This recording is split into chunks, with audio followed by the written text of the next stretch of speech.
আল্লাহর হাবিব সাল্লাল্লাহু আলাইহি ওয়াসাল্লাম সব সময় এই দোয়াটা করতেন, আল্লাহুম্মা হাসিবিনা হিসাবান ইয়াসীরা। হে আল্লাহ, আপনি আমার হিসাবটাকে সহজ করেন। হে আল্লাহ, আপনি আমার হিসাবটাকে সহজ করেন। এই দোয়াটা আপনারাও পড়বেন, আল্লাহুম্মা হাসিবিনা হিসাবান ইয়াসীরা। দেখেন, আল্লাহর হাবিব সাল্লাল্লাহু আলাইহি ওয়াসাল্লামের ব্যাপারে বলা হয়েছে গুফিরা লাহু মা তাকাদ্দামা মিন যামবিহি ওয়া মা তাআখার। আল্লাহর হাবিব সাল্লাল্লাহু আলাইহি ওয়াসাল্লামের আগের পরের সব গুনাহ মাফ। আদতে তো গুনাহই নাই, নিষ্পাপ ছিলেন তিনি, মাসুম। নবীরা হচ্ছেন মাসুম।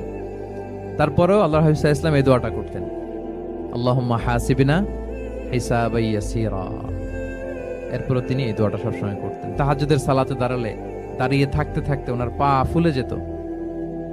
সিজদায় যে কাঁদতে কাঁদতে জামা ভিজিয়ে ফেলতেন, হাত্তা বাল্লা লিহিয়াতাহু, দাড়ি ভিজিয়ে ফেলতেন, হাত্তা বাল্লা হাজারাহু, জামা ভিজিয়ে ফেলতেন, হাত্তা বাল্লাল আরদা, সিজদায় পরে কাঁদতে কাঁদতে জমিন ভিজিয়ে ফেলতেন। তো আম্মা জান আয়েশা রাদিয়াল্লাহু তাআলা আনহা বলতেন, ইয়া রাসূলুল্লাহ, এত কষ্ট কেন করেন? আপনার পা ফুলে যায়, কাঁদতে কাঁদতে আপনি হয়রান হয়ে যান। আল্লাহ তো বলেছেন যে আপনার আগের পরের সব গুনাহ মাফ। আল্লাহর হাবিব সাল্লাল্লাহু আলাইহি ওয়াসাল্লাম বলতেন, আফালা উহিব্বু আন আকুনা আবদান শাকুরা। হে আয়েশা, আমি কি শুকরগুজার বান্দা হতে পছন্দ করব না? আল্লাহ তাআলা আমাকে ক্ষমা করেছেন, আমাকে স্পেশাল স্ট্যাটাস দিয়েছেন। এই যে আল্লাহ তাআলার বিশেষ অনুগ্রহ, এটার শুকরিয়া স্বরূপ আমি কি তার কাছে নিজেকে পেশ করব না? তো দেখেন, আল্লাহর হাবিব সাল্লাল্লাহু আলাইহি ওয়াসাল্লাম যার কোনো গুনাহ নাই, তিনিও দোয়া করতেন, আল্লাহ আমার হিসাবটা সহজ করো।